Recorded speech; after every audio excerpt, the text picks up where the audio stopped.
NSX GT3 race car. It's got the Hoonigan, it's got the thing. Oh! People stand on the side to make sure it doesn't rock.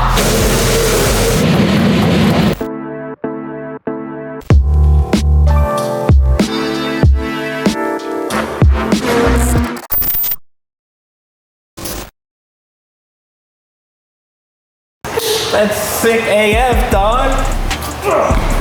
We gotta hang some parts. 2023 Ridgeline stuff. This is a radiator from a trophy truck. Stop filming, I'm gonna go see what's in the box. Look at this thing. It's a full carbon fiber clutch.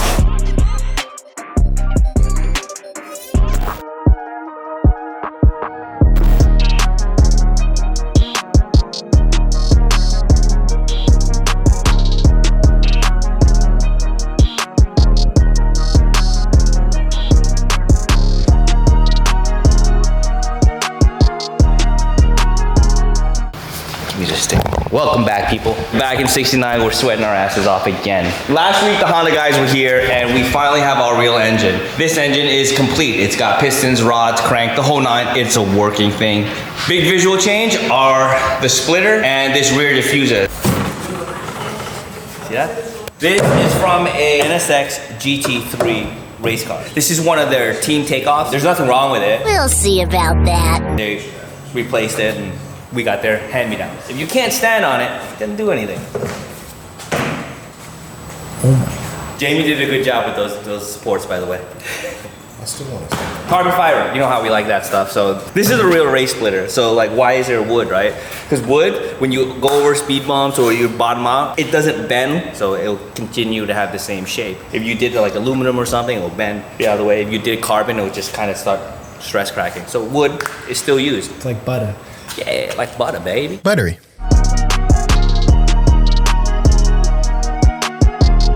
We have to check clearance, right? Yeah, so we got the custom bolts, we got the Teehee 69s. What you see here, we have a 9.5, oh, let me do that again. We have a 21-inch wide, I mean 21, what even is it? Being a Honda Ridgeline, it was not designed to be slammed down 3 inches off the ground. So there's always gonna be a little bit of clearance issue. But we're gonna take care of that. We're gonna cut it out and make better. Hey, we're working on the driver position, the seating, all that. We took our nice, very expensive Woodward column and we basically cut it in half. That thing will squish and you won't get a steering column right to your chest or face. Wow. Check this out, too.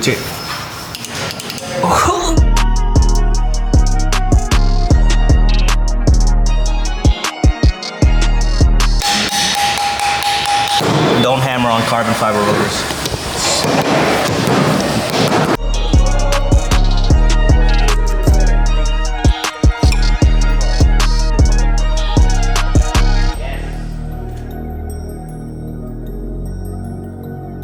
Making the whole water line in like section, like it can't be one solid piece like in one go. You basically just make miter cuts and angled cuts to fit it all together. And you gotta climb out under like this.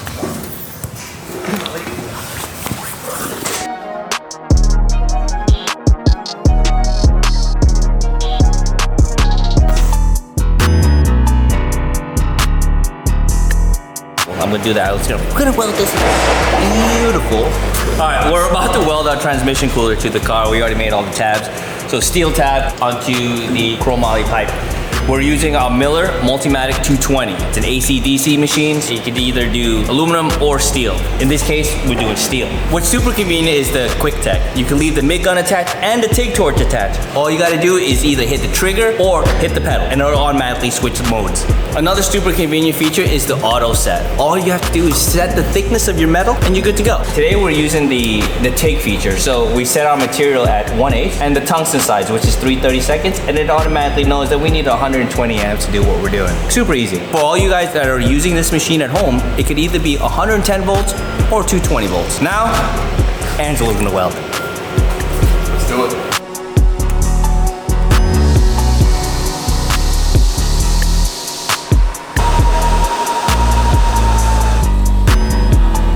Angela did a good job. You welded it up. That's our transmission cooler. That's right. Transmission.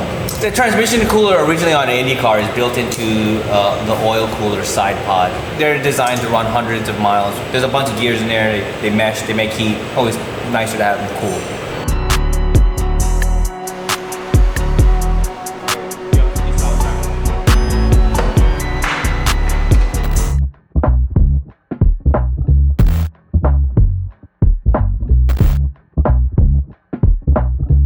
These guys are dumb. Hey, shut up, stupid! We're doing a thing! So we're back, and we have Mr. Kyle Stewart! Woo! We put all the brakes back on it. Carbon ceramic, NSX, stock calipers. We got our dash back from my good friend Mr. Aero over in Connecticut. Wrapped it in Alcantara, and he also did a steering wheel filler for us. Oh, look at that baller shit. Oh! Custom wrapped in Alcantara for my good friend Mr. Aero. But check out. We need to modify our steering wheel a little bit. So he wrapped it in the same stuff as that, and then baseball stitched it. But before he did that, he made it thicker. So it's just a nice, soft girth. After 17 days, Grimm finally finished the pedals. The pedal box is integrated to the electric power steering, which is integrated into our modified, shortened steering column. And what's super cool is if you look right here, that's a potentiometer hooked up to the steering columns. So what we have here is we have a potentiometer. Belt driven, so you turn the steering wheel, it turns that potentiometer. That's sending a signal to our computer that controls our power steering unit. Essentially telling it how much we're turning the steering wheel. Potentiometer. Belt driven, very fancy. This situation. I'm gonna say something really stupid. Is that a potentiometer? Yes. Wait, is it really? Yes. Hell yeah. 7 years in college. Oh God, don't tell people that. Oh shit. You went to college for 7 years? The big thing back here is all the fuel lines and the coolant lines all done. See that? See the big old XRP lines with the Wiggins clamps? We are using XRP lines. We're gonna use a crimp style this time. So basically it's just a serrated piece like that. It's got this collar. You put the collar over, you put the thing in. You need this special machine here. These are the dies. The die goes like that. The die in, put the die, the collar, the cup, and you pump your hydraulic. The die starts to close, you see that? There's a hydraulic number here. Each line has a certain PSI that they want you to pump to. So this being a -6. What are you trying to say? I forgot the number. Forget it, don't worry about it. Just read the book. Get out of here, don't look at permanent, one time. That's the only drawback. Don't screw up. Our mock-up shocks are on. I mean, we have a ton of tiny little things to do. You just gotta keep up, Kyle. I just got here. Dude, big things that we got left to do. Fuel lines, I gotta do fuel lines today. I did finish the brake lines. I started and finished the brake lines yesterday. No, how many times did you do that compressor? How many times? Airlines on this thing, it's for our pneumatic shifter. So you hit the paddle, air goes through solenoid, shifts the gear inside the transmission. Super fast. Brackets for the seats are already designed. They're being cut. All this other stuff. It's just all tiny things. So we got 3 weeks left and we're probably, I don't know, 75% of the way done. So door trim, it's in its final stages of paint. Trevor was on this. Right. So we got these custom door cards back from David, our 3D scanner, 3D printing guy. Shouts out David. Our door has some weird curves in it, so we couldn't really fit a flat piece to block it off. We had them 3D scan it, design it to fit the contour for the door jamb. Now we're gonna replace this with the flat piece of carbon fiber once we get all of this filled. Because as you can see here, 3D printing leaves ugly marks, so getting that fixed up, good to go, thrown in the car. Carbon trim pieces are all getting cut. We're gonna paint this trim black, paint that yellow. Truck is going Phoenix yellow, in case you didn't know. And then we're gonna trim on all the doors in Phoenix yellow. And then assemble and paint the whole truck.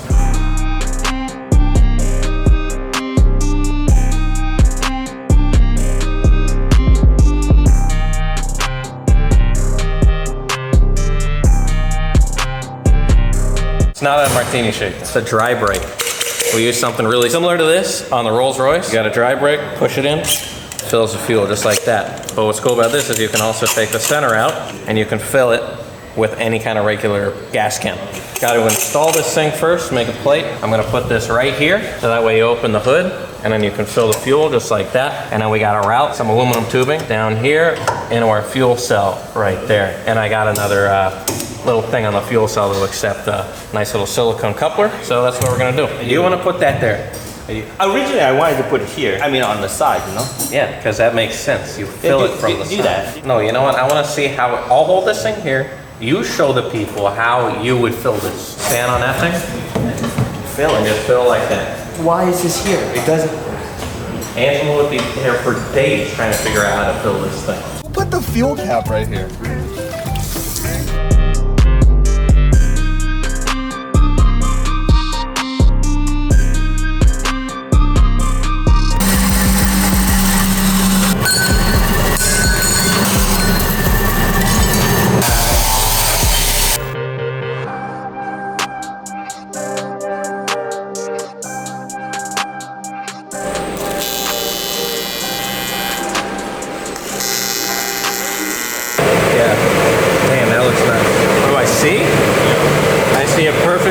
Cut up and then reassembled tube there, going from the dry brake to the fuel cell. This is looking great.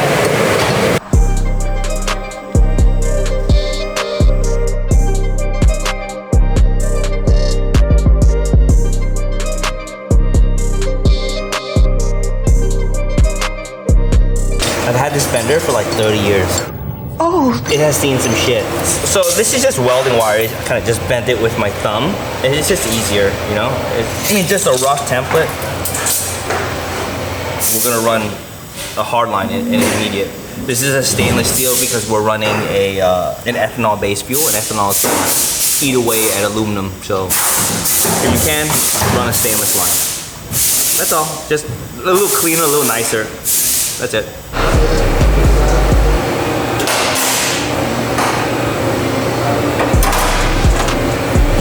Now I gotta crawl out of here again. It's like, you ever see that movie, The Great Escape, when they come out of the tunnel? Yeah, I love that movie. One of my favorite movies. Alex finished up the fill neck. I did the brake lines. I started on the reservoir lines for the pedal set. See, brake lines are all in, welded, tapped, everything. I don't know what else we did. Shit. There is 20 days left. 20 days before this truck has to go to SEMA. So that's not a lot of time. That is not a lot of time at all. Another day, right? Another.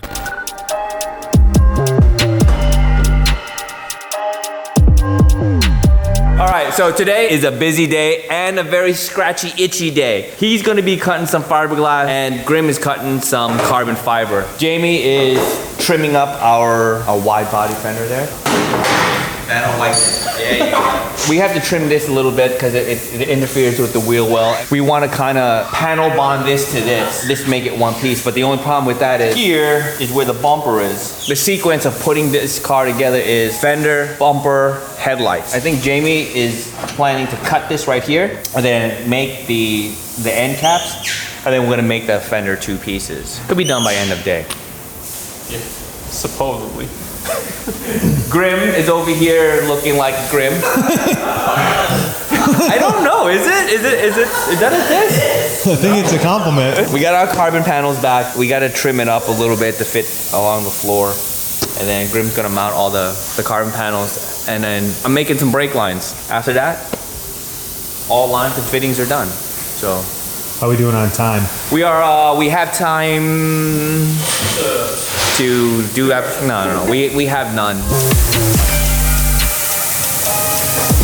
There's no real instruction manual for this, so everything's a learning experience.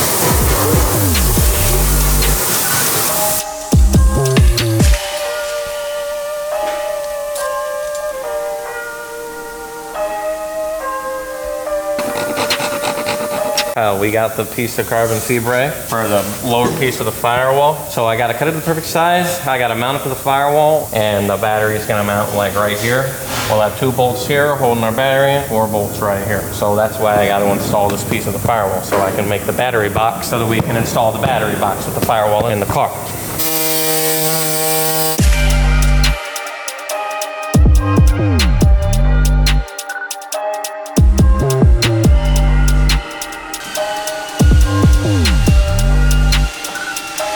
Somehow or another, you got to get that to stay under that. Designing the battery box right now to hold our anti-gravity battery. Gonna make this aluminum box, hold it in. We'll drop it into the top of the box, and I'm gonna make a nice little top here made out of carbon fiber. I'm gonna cut a nice little hole in it right here so you can see the anti-gravity battery, and a little hole for this button right here because that's our built-in jump starter for this battery. So we need to be able to push that at any time. Not that this battery's gonna die or go flat, just in case. Anyway, we're bending. I gotta figure out where to bend. I gotta bend the battery box.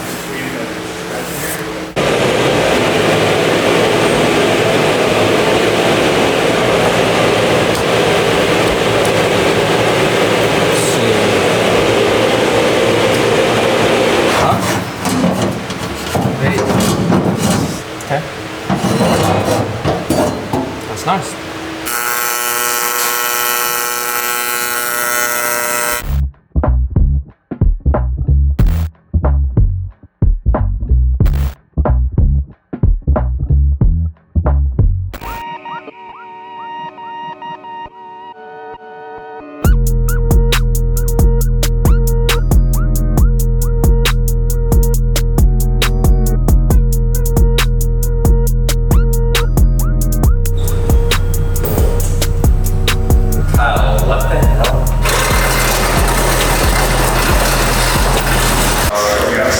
Suppy, what's all the commotion? We're just getting ready to let the car down. It's just bright and early on a Tuesday morning, 17 days before SEMA. Just gotta move our asses. What's the strategy for getting the car down? We don't know yet. We're gonna make that shit up as we go along. The plan is not to drop it. How's that? Should we cut to when... No. The Suppy's not gonna listen to any advice. He's gonna do everything his own stupid way that makes no sense. I already know his plan. I came up with a great plan that is foolproof. A little nervous. Suppy's probably gonna drop it. You're gonna drop it.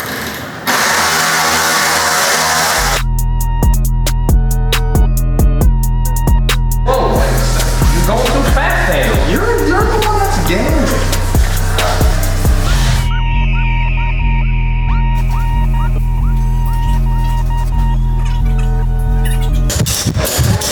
Okay, that's fine. That's all we need.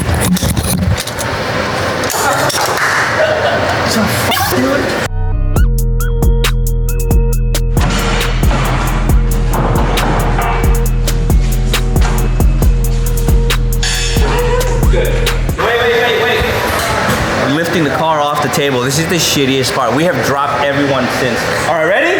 Alex. We gotta, they should be undone.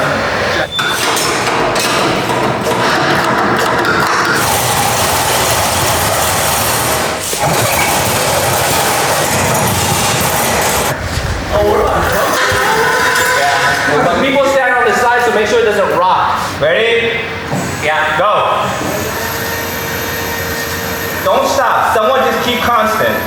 That's going way too slow. No, you're going way too slow.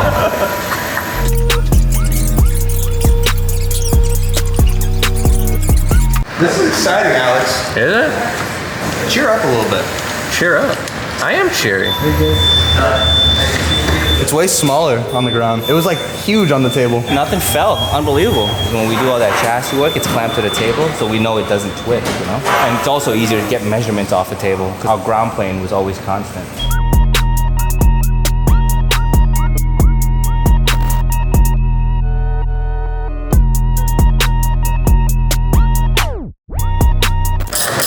That thing's not even on. Let me tell you what we got here, Kyle. It's probably one of the most important parts of the cooling system. See these bungs here? They do many things. This cooling system works in a really interesting way. It doesn't have a typical thermostat like a normal engine would. It's probably got an operating range of 10 degrees. We have what's called the header tank. This is where we're gonna fill the cooling system. It has to be the highest point. This is gonna go on the cage. This is a pressure valve. I don't know what they do with this. That goes in there like that. We got this. It's a sight tube. You can see what the level is in the tank. Because how they regulate the temperature, they keep a certain amount of air inside of this tank. Think of it this way. The water heats up, the water level rises, and it's squishing that air inside of here. So depending on how much air we have, depends on how much squish we have. And that's going to determine the boiling point of the water. Technical stuff. Going to install it on the firewall later whenever we get our carbon panels. There you go. Ooh. That's the size of a 2.5 liter engine right there. Oh, that's crazy.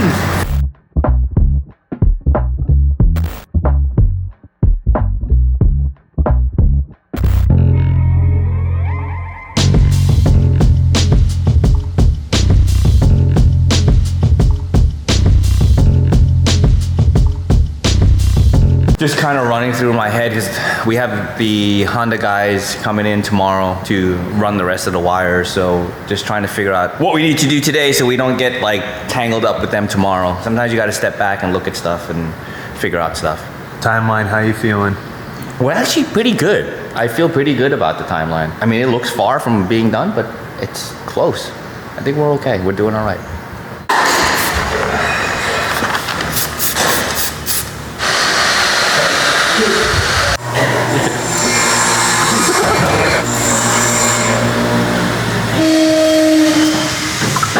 Normal.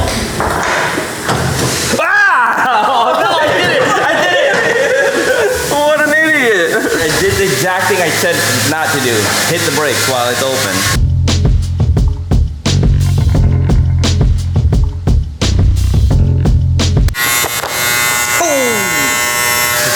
The hole's not that pretty yet. Dude, you gotta make your stuff fit first before you pile out the hole and it's all pretty and it don't fit. You gotta make sure it fits first. We'll tell Kyle to blur that out. Yeah.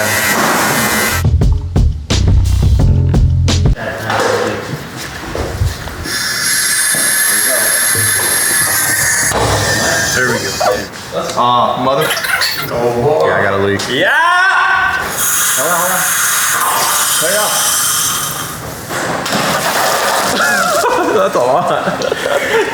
Sometimes you gotta spill some water. That was sick!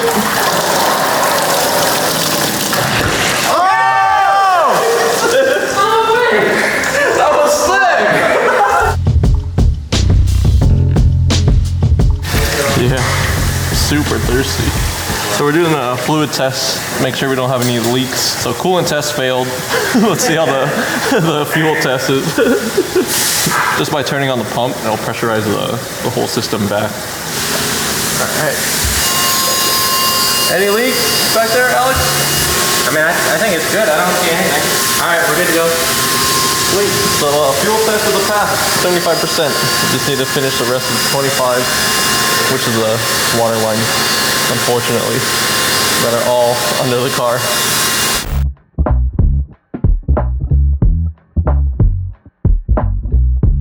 The Honda people are back and it is a full house today. They came in and they got a bunch of wires that need to go in the car. They're gonna handle that.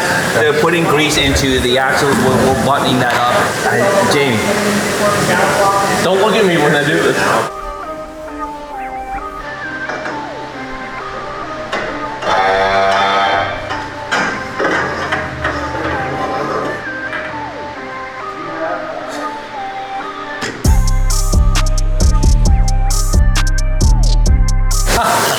Fiber's all fibered up. Yo, what's up? Here, let me, boom, look at that. It's got the Hoonigan, it's got the things, it's got the counter board, it's got it all, baby. Fisher Price seat bracket is out. New one goes on, and then, then we can put our little feet on that I made. These are the little feet. I don't want to scratch the seat. Oh, there you go. Get it out. That was way louder. That's nice. See, we can adjust it. Boom. Foam front holder slotted because this distance changes as you move it like so. Ooh, that's nice. All right, let's get them bolted up.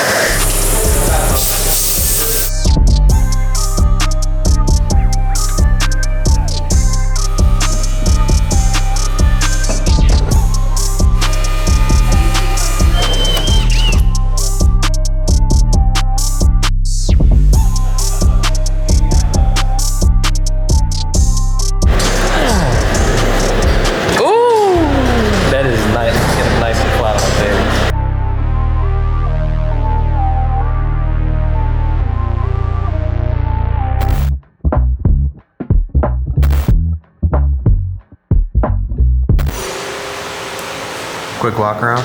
No, I'm busy right now. Saturday. How many days left?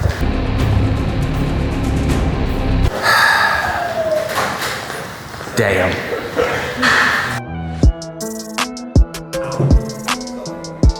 do this every single time. I kind of got to make the, kind of cut out what I can, put it in place, and then kind of build step by step.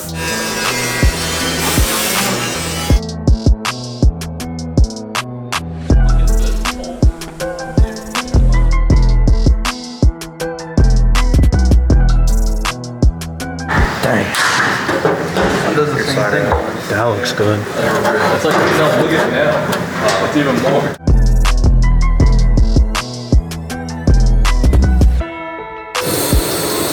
Very good.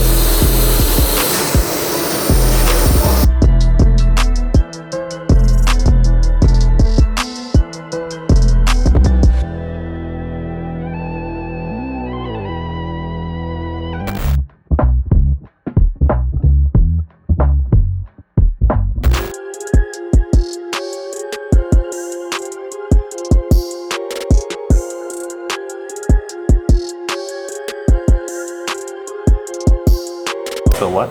Till SEMA. Like 10 days or something. You're not even counting. I'm not, who cares? 10 days left before SEMA. Yeah.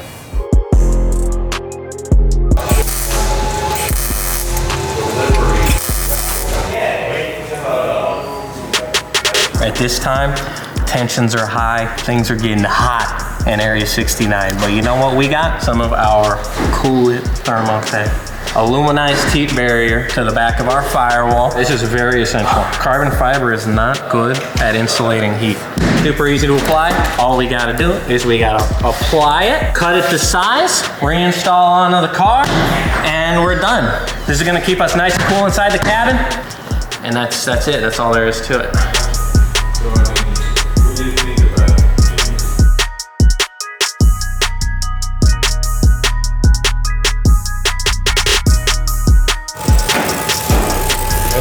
Oh, 1 minute it's there, 1 minute it's gone.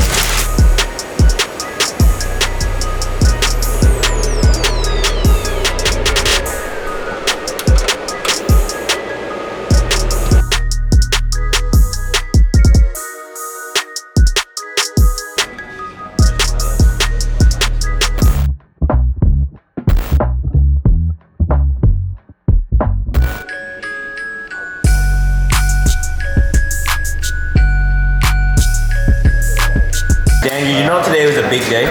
Why? Because we're actually gonna start this thing today.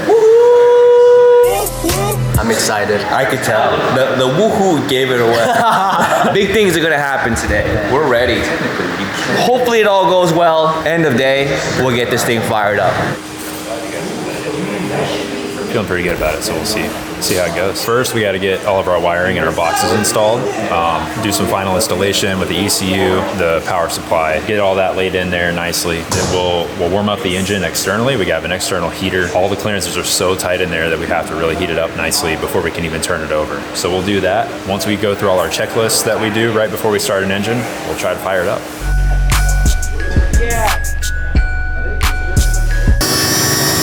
Just draining the fuel because we only put like regular, just gas station E85 in it, and we have their fuel, which is also E85. It's just a cleaner E85. It's cold. We did our checklist already. We did a fuel test and all this other stuff. That's why we're emptying out all our test liquids. So you guys are looking pretty good. Yeah. You seem nervous. I'm not nervous. I'm just tired, man.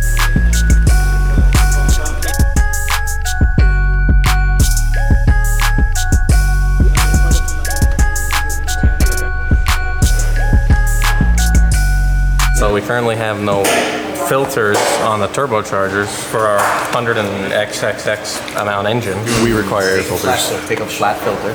Zip tie. Zip tie to the front of the Turbo guard. Yeah, we could do that. Because if these phones an open turbo spinning and the engine's running, that's my job. You won't see me anymore. Your wish is my command. It's done. No hose clamp needed. Yeah, I approve. But I mean, You do not approve. Dude, why? Don't touch it! We're plugged into two different systems right now. I have the ECU plugged in, and he's plugged into the power distribution module. I have the engine power. He's got the electricity power. Fire it up. Fire it up.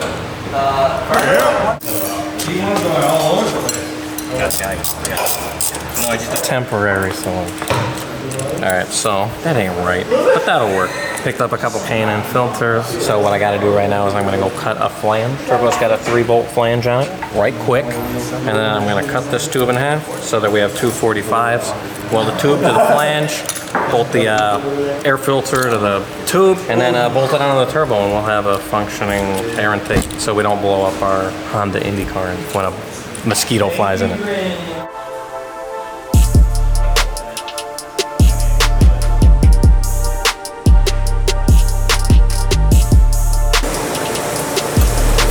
The reason this Zero W40, we did a bunch of testing for reliability and horsepower to make sure it meets all our targets, and we found that it works really well with our oil system and the way the pumps and the bearings and everything are designed. So we get really good reliability out of it, really good horsepower, so it fits our application pretty well, so that's why we use it. So we change this oil every 600 miles or so. It gets us through the race weekends, gets us through the Indy 500 with no issues. We get a fresh batch in every race event. Every race weekend, we take some oil samples from every engine in the field. We take that back to our lab, and we're able to check for basic wear characteristics inside the engine. So we're looking for different base elements, things like that, so we can understand how that engine's wearing and get a feel for if there's some problem or if it's good to go the rest of the mileage. Yeah, so right now we got about, what, 10 quarts in it, Andrew? Yeah, we got 10 quarts in. From a dry system, it should take 13, 14, maybe 15. So we'll top it up and make sure it's all full. Yeah, we don't really have an oil level sensor in the tank. Usually an electronic level sensor gets installed, so we'll kind of go the old school route and think with our dipstick, and first thing we'll do is we'll bump the engine over until we get oil pressure. And once we see good oil pressure, we'll fire it up.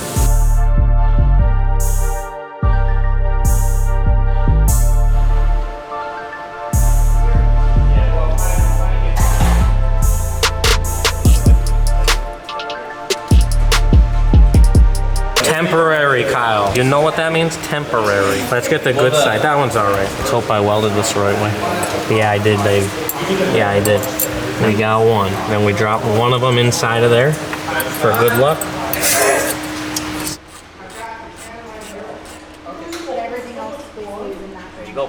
That looks pretty good. They're pretty even. We're just cutting something up and making it happen. Way to go, buddy.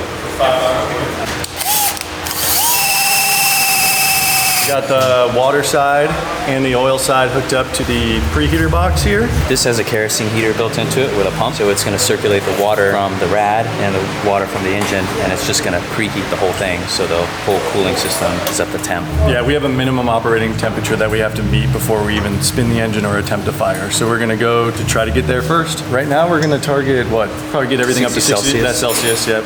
Getting closer. Not quite there, but closer.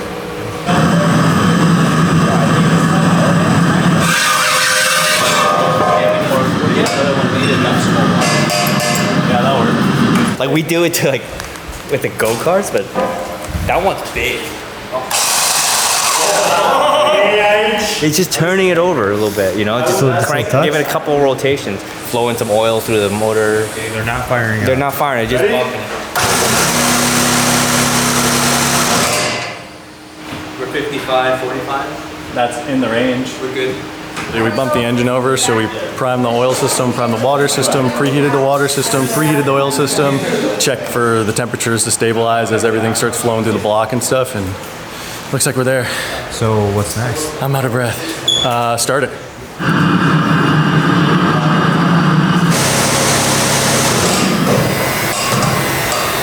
You real deal? I hope so. Let's see this thing go. All right. Ready?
thing sounds amazing. That's so cool. Very cool. There's a big smile on everyone's face. Like Team 69 has been killing it, and today, like, it all pays off, right? Like, it starts. There was no runs, no drips, no errors, so we did a good job. Well, now it's all body stuff. Like, we have what, 6 more days before SEMA, and have to assemble all the body, get it all together. So next week the big transformation begins, where all the pieces go back together and it looks like something. Yeah. So it's amazing that, like, to get to this point was such a struggle, and it was like we didn't know anything, you know, like we had no idea where this was going, and today was a good payoff. It felt good. That's cool, man. Proud of you, bro.